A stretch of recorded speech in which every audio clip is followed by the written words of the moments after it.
in all honesty, the Martin Johnson gave probably the best speech I've ever heard before a game. And you get in and you've captained teams before, and you're probably thinking in the build-up, what am I going to say?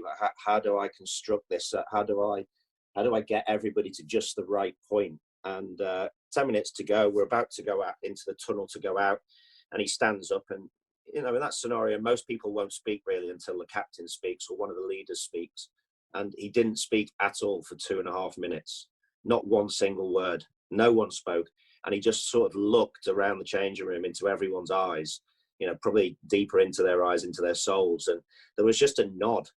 Players just looked at each other and nodded as if to say, right, whatever it takes, it'll get done. And he didn't say one single word. It was just, a monumental speech. Probably one of his best ones, actually. But we then came out into the tunnel. They kept us waiting. The ref said we were all going out together. And Jono said, no, we're not. He has got history from taking sides out before matches and maybe not doing what he's supposed to do. And we ran out. And they kept us waiting. They came out. There was a bit of a fight before the game.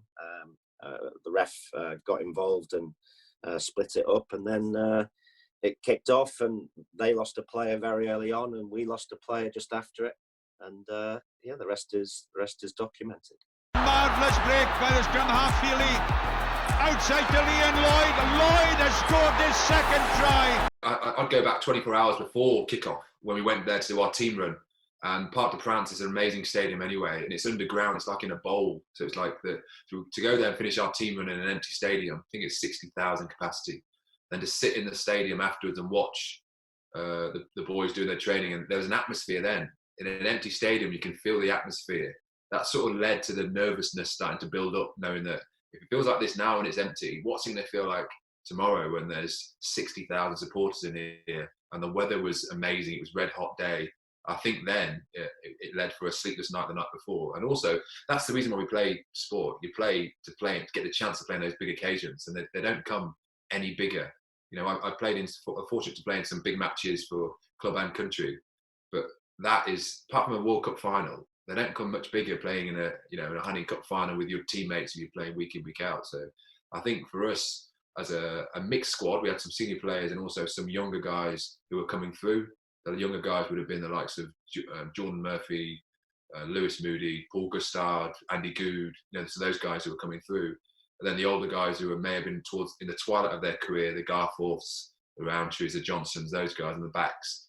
I think we had a great balance, a great blend of experiences. So I think going into it, we were confident, but not too confident, because we were too confident before. So we learned from our lessons before when we lost in the previous final. Overriding memory of the whole day for me, and most people will think, it's when you made a break or when you made a tackle or something happened in the game, someone scored a try, but it wasn't. The best part of the day was we came back into the changing rooms after winning it. We were supposed to go to the official function, but Dino said, not doing that.